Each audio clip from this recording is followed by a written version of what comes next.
আগে এই ভিডিওটা দেখেন। হাসনাত আব্দুল্লাহ, লুঙ্গি ডান্স কোন সিনেমার গান? এটা ইন্ডিয়ান একটা ভারতীয় ফিল্মের খুব সম্ভবত এটা গান, লুঙ্গি ডান্স। খুব সম্ভবত, আমি নিশ্চিত না, কারণ আমি গানটা শুনেছি কিন্তু কখনো দেখার সুযোগ হয়নি বা দেখিনি। গতকাল রাতে ধানমন্ডি 32 এর আশেপাশে শুনেননি? গতকাল এই বিষয়টি এসেছে, মানে শুনেছি। দেখুন, বঙ্গবন্ধু একটি মীমাংসিত সত্য এবং মীমাংসিত বিষয় ইতিহাসে। আমি প্রশ্নটা ছিল শুনেছেন শুনেননি? হ্যাঁ, আমি শুনেছি, আমার হলেও শুনেছি এবং ঢাকা বিশ্ববিদ্যালয়ে আমি শুনেছি এবং সেটিকে ডিজোন করার কোনো সুযোগ নেই। আমার প্রশ্ন শুধু অতটুকুই ছিল, শুনেছেন অথবা শুনেননি? জি, আমি একটু বলছি। লুঙ্গি ডান্স হচ্ছে চেন্নাই এক্সপ্রেসের সিনেমার গান। এটা 2013 সালে মুক্তি পেয়েছে সিনেমাটি, এবং এই গানটিতে কণ্ঠ দিয়েছেন হানি সিং নামে একজন গায়ক, এবং এই গানটি রজনীকান্তকে ট্রিবিউট করে এই গানটি করা। মানে তারা তাদের সিনিয়র অভিনেতাদেরও এতটাই সম্মান দেন যে এইরকম একটা বড় সিনেমায় শুধুমাত্র তাকে ট্রিবিউট করে একটি গান করা হয়েছে। এখন আপনাকে প্রশ্ন করতে চাই, গতকাল রাতে ধানমন্ডিতে যারা লুঙ্গি ডান্স করেছেন তারা কারা? আমি এখানে তৃতীয় কোনো পক্ষ এমন কেউ করেছে, আমরা করিনি, ষড়যন্ত্রের গন্ধ, গত 15 বছর এগুলো আমি শুনেছি। হাসনাত আব্দুল্লাহ, বেশ শুনেছি। রাত 1টা-2টা থেকে এই গান শুরু হয়। আমাদের সংবাদকর্মী ছিলেন সেখানে 2-3 ঘন্টা বা তারও বেশি সময় ধরে চলে। এতক্ষণ পর্যন্ত আপনাদের কানে খবরটি যায়নি এবং আপনারা এসে সেটা থামানোর চেষ্টা করেননি। এইটা কি আসলে আমাকে বিশ্বাস করতে বলেন? মাইয়ার খুব লাগিছে লুঙ্গি ডান্স নিয়ে দেখতেছি। দাঁড়াও মাইয়া, তোমার ড্যাডির লুঙ্গি খুলে দিচ্ছি, আসো। লুঙ্গি ডান্স কেন দেওয়া যাবি না? শেখ মুজিবকে খুব বেশি বুঝে গেছো না? হ্যাঁ, এই যে বুঝে রাখেন, বুঝছেন? এই যে আওয়ামী লীগ কলে ফিরে আসবে এই যে সংখ্যালঘুর ঘাট ধরিয়া আর নারীর ঘাট ধরিয়া, বুঝছাও? তো এইগুলারে আগে সাইজ করে রাখতে হবে। আচ্ছা, আর একটা জিনিস একটু দেখে নেই, ধানমন্ডি 32 নম্বরের 2 পাশে ব্যারিকেড কে দিছে? সেনাবাহিনী নাকি স্বরাষ্ট্র মন্ত্রণালয়? সিদ্ধান্তটা কার? মানে আমার জানা দরকার আর কি, কুরকুরানিটা কার? সুপুর নাকি উপদেষ্টার? 32 নম্বরকে প্রোটেকশন দেওয়া যাবে না, সোজা হিসাব। 32 নম্বরের সাথে আমাদের সকল বোঝাপড়া শেষ হয় নাই। যে ব্যারিকেড বসাইছেন সেটা সরান। ভালো করে কইতেছি, ব্যারিকেড না সরাইলে কিন্তু মহাবিপদে পড়বেন। লাঠিগুলি টিয়ার গ্যাস দিয়ে বিপদ ঠেকাইতে পারবেন না। কি বিপদে পড়বেন ভিডিওর শেষে কমুনি। ধানমন্ডি 32 নম্বরের সাথে আমাদের হিসাব আছে। ওই বিল্ডিং এর প্রত্যেকটা ইট জনগণ খুলে নেবে, তারপরে ওই বিল্ডিং এর মুক্তি। জনগণের সাথে ফয়সালা শেষ। অনেকে কইতেছেন মুজিবের কি কোনোই ভূমিকা নাই? থাকবে না কেন? হাসিনার মতো একটা রাক্ষসী জন্ম দিছে। মানুষের ঔরসে রাক্ষসী জন্মানোর তো কোনো উদাহরণ নাই আগে, তাই না? আর মুজিব কি করিছে? স্বাধীনতার নেতা ছিল। আজ এনে বিষয়টা দেখি। তো মুজিবের যদি স্বাধীনতার জন্য অবদান থাকে, তো জিন্নাহ সাহেবেরও আছে না? আছে তো। তিনি না থাকলে কি আমরা এই মানচিত্র পাইতাম বাংলাদেশের? এই মানচিত্রটা কার দেওয়া? এটা তো জিন্নাহ সাহেবের দেওয়া। তো জিন্নাহ সাহেবকে আমরা এখন সেলাম ঠুকি নাকি? হ্যাঁ, কি মানবেন? আজ আর একটা উদাহরণ দিই ইতিহাস থেকে। মুসলিম লীগ আমাদের জমিদারি উচ্ছেদ আন্দোলনের নেতৃত্ব দিল। আমাদের যুগ যুগের এই যে তিতুমির যে লড়াই করলো, হাজী শরীয়তুল্লাহ লড়াই করলো, এই যে নুরুদ্দিন লড়াই করলো, এ কার জন্যে? জমিদারি উচ্ছেদের জন্য। তো এই জমিদারি উচ্ছেদ আন্দোলনের নেতৃত্ব দিল কে? মুসলিম লীগ। তো জমিদারি প্রথা উচ্ছেদ করলো কে? আমাদের প্রথম রাষ্ট্র পাকিস্তান উপহার দিল কে?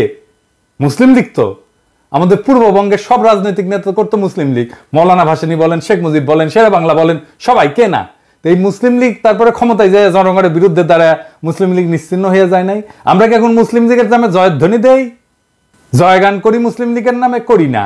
এত গৌরবজনক অর্জন থাকা সত্ত্বেও তো কেন করি না? তাইলে ওটার জবাব দেন আগে। আচ্ছা, আর একটা এক্সাম্পল দেই ইতিহাস থেকে। বাংলায় বর্গিরা আসতো, জানেন তো? ওই যে খোকা ঘুমালো পাড়া জুলালো, বর্গি এলো দেশে, বুলবুলিতে ধান খেয়েছে, খাজনা দেবো কিসে? 1741 সাল থেকে মারাঠারা বাংলায় আক্রমণ করে লুটতরাজ, ধর্ষণ, কি না কি, খুন খারাপি, এই সমস্ত চালাইতে থাকে। পরবর্তী দীর্ঘ 10 বছর ধরে মারাঠাদের এই আক্রমণ চলতে থাকে। এরাই হইতেছে সেই বর্গি, যাদের কথা আমি বলছি আগের এপিসোডে। সে অংশটা দেখান এডিটর সাহেব, গঙ্গারামের কবিতা সহ।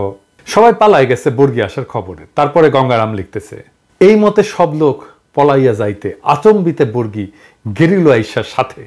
মাঠে গেরিয়া বর্গি দেয় তবে সারা, সোনা রূপা লুটে নেও আর সব সারা, কারু হাত কাটে কারু নাক কান, একই চোটে কারু বধে পড়ান, মোহিনী স্ত্রীলোক বান্ধি ধৈরা লইয়া যায়, আঙ্গুঠে দড়ি বান্ধি দেয় তার গলায়, একজনে ছাড়ে তারে আর একজন ধরে, রমণের ভারে ত্রাহি শব্দ ফারে, আকাশ বাতাস কান্দে কান্দিছে পাষাণ, রাখো কৃষ্ট কালী আল্লাহ ভগবান।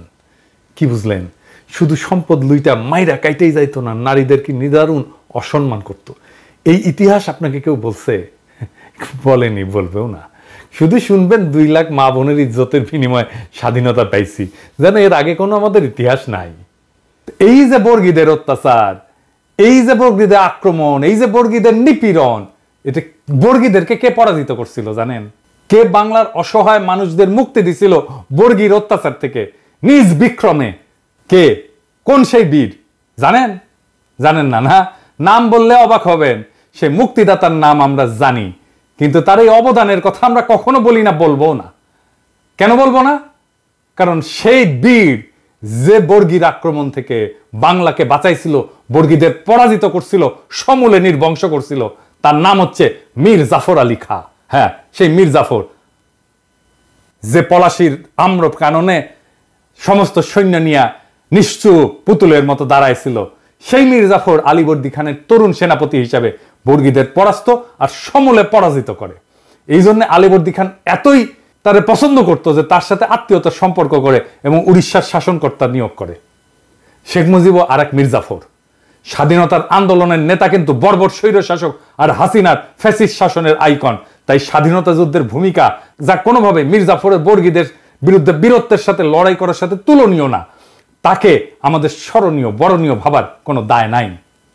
মীর জাফরের বিশ্বাসঘাতকতা তার মুক্তিদাতার ভূমিকাকে যেভাবে নিশ্চিহ্ন করে দিছে, ঠিক একইভাবে স্বাধীনতা যুদ্ধে মুজিবের ভূমিকাকে আমরা কোনোভাবেই সেলিব্রেট করতে পারি না। তার স্বৈর শাসন এবং তার ফ্যাসিবাদের আইকন হওয়া তার মুক্তিযুদ্ধের স্বাধীনতার ভূমিকাকে নিশ্চিহ্ন করে দিছে। যদি মুজিবকে সেলিব্রেট করতে হয়, তাহলে বর্গীদের বিরুদ্ধে মীর জাফরের বিরুদ্ধকে আগে সেলিব্রেট করতে হবে। তাই 32 নম্বরের প্রত্যেকটা ইট আমরা খুলে নেব, ওই বাড়ির ডিনামাইট মাইরা ধুলা মিশাই দেব। ওইটা ফ্যাসিবাদের আইকন। ওই ব্যারিকেড রাখছে না, ওই ব্যারিকেডের উপরে মুদবেন লাইন ধরে স্যাট করে, আর প্লাস্টিকের প্যাকেটে করে কাঁচা গু নিয়ে যায় ওর মধ্যে ছুঁড়ে মারবেন। মানুষের গু হোক, কুকুরের গু হোক, বিড়ালের গু হোক, যাই হোক, ভিতরে ছুঁড়ে মারবেন। যতদিন ওই ব্যারিকেড রাখবে ততদিন ছুড়বেন, ততদিন মুদবেন ওইটার উপরে। কোনোভাবে ওই বাড়িকে টিকতে দিবেন না। মনে রাখবেন, ওই বাড়িতে যদি সংস্কার কাজে কেউ হাত দেয়, সেই এই ফ্যাসিবাদের পুনরুত্থানের জন্য কাজ করতেছে। সেনা পাহারা জয় রাখছেন, সরায় ফেলেন। জনগণের অসমাপ্ত কাজ সমাপ্ত করতে দেন। 15ই আগস্ট গণতন্ত্র মুক্তি দিবস, বাংলাদেশের মানুষ উৎসব করবে, আমরা উৎসব করব। তুই বলার কে রে? হ্যাঁ, লুঙ্গি ড্যান্স না কি করছে? 100 বার করবো লুঙ্গি ড্যান্স। মুজিব বন্দনা বাংলাদেশে করা যাবে না। এই যে যারা কয় যে করলে ইতিহাসের বিরুদ্ধে হবে, ওদের বলবেন মীর জাফর আলী খাঁকে তাইলে আমাদের আগে সম্মান দিতে হবে। ওইটা ইতিহাস না? বর্গীর আক্রমণ ইতিহাস না? খালি পাকিস্তানের শোষণই ইতিহাস? পাকিস্তানের শোষণ তো বর্গীর আক্রমণের তুলনায় কিছুই ছিল না। মুজিবের আগে মীর জাফরের হিস্সা আছে বাংলার ইতিহাসে, তাহলে ওইটা নিশ্চিত করেন। তো মাইয়া সাবধান হইয়া যাও। এরপরে যদি বাড়াবাড়ি করো না, আজকে কিছু কইলাম না, আজকে খালি ওয়ার্নিং দিয়ে গেলাম, এরপরে যদি কিছু করো না, তোমার গেল ধর্ম এমকে করে ধর্ম টের পাবা। এবার আসেন একজন শহীদের আলাপ করি। 20 জুলাই ঢাকার সাভার বাসস্ট্যান্ডে গুলিতে নিহত হয় ক্ষুদ্র ব্যবসায়ী কুরমান শেখ। কুরমান শেখ ছিল শারীরিক প্রতিবন্ধী। সে প্রতিবন্ধী ভাতাও পেত। কালুখালীর রতনদিয়া রেল লাইনের পাশে জরাজীর্ণ টিনের ঘর ছাড়া তার কোনো সম্পদ নাই। 1.5 দশক ধরে ঢাকার সাভার বাসস্ট্যান্ডে একটা ছোট্ট ঘরে দৈনিক ভাড়া ভিত্তিতে মুরগির ব্যবসা করতেন। সাভার মাছবাজারের পেছনে ভাড়া বাসায় স্ত্রী শিল্পী খাতুন, ছেলে রমজান শেখ এবং মেয়ে মিতু আক্তারকে নিয়ে বাস করতেন তিনি। দরিদ্র ছিলেন, কিন্তু সুখের সংসার ছিল। ছেলে রমজান শেখ জগন্নাথ বিশ্ববিদ্যালয়ের লোক প্রশাসন বিভাগের 4র্থ বর্ষে, মেয়ে মিতু আক্তার ইউরোপিয়ান ইউনিভার্সিটিতে BBA 1ম বর্ষে পড়াশোনা করতেন। সংঘর্ষের দিন সাভার এলাকায় অনেকের দেখাদেখি কুরমান শেখ দোকান খুলেছিলেন। কুরমান শেখের ছেলে রমজান বলেন, দুপুরে সংঘর্ষ শুরু হলে আব্বু দোকান বন্ধ করে পেছনের মাছবাজার এলাকায় বরফ কলের ভেতর আশ্রয় নেন। এ সময় অনেকেই সেখানে আশ্রয় নেন।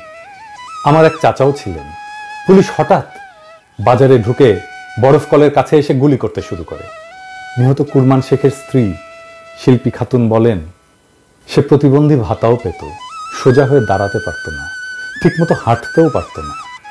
ছেলেকে বিসিএস ক্যাডার এবং মেয়েকে ব্যাংকার বানাবে বলে অনেক কষ্ট করত। সে কোনো দল করত না। আমার স্বামী হাত জোর করে পুলিশের কাছে বলেছিল, স্যার আমি অসুস্থ, ব্যবসা করে খাই, আমারে গুলি কইরেন না। এরপর গুলি করে হত্যা করে পুলিশ কুরমান শেখকে নির্বিকারভাবে। হাসিনার পুলিশ এভাবেই হয়ে উঠেছিল ট্রিগার হ্যাপি, ইনডেমনিটি পাওয়া উর্দি পড়া খুনি, যাদের খুন, দুর্নীতি, নির্যাতন, নিপীড়ন করলে কোনো শাস্তি পাওয়ার কোনো ভয় ছিল না। এই বিপ্লবের প্রথম প্রহরেই সেই পুলিশ নিদারুণভাবে কাপুরুষের মতো পরাস্ত হয়েছে সারা দেশে। এদের পাণ্ডারা হয়েছে পলাতক। কিন্তু এই ইতিহাস আমরা লিখে যাব, বলে যাব যুগ যুগ ধরে, যেন মানুষ এই অমানুষগুলোকে চিনে রাখে, যেন মানুষ এই হাসিনার দুঃশাসনকে চিনে রাখে, যেন মানুষ হাসিনার এই রক্ত পিপাসাকে মনে রাখে। ইনকিলাব জিন্দাবাদ।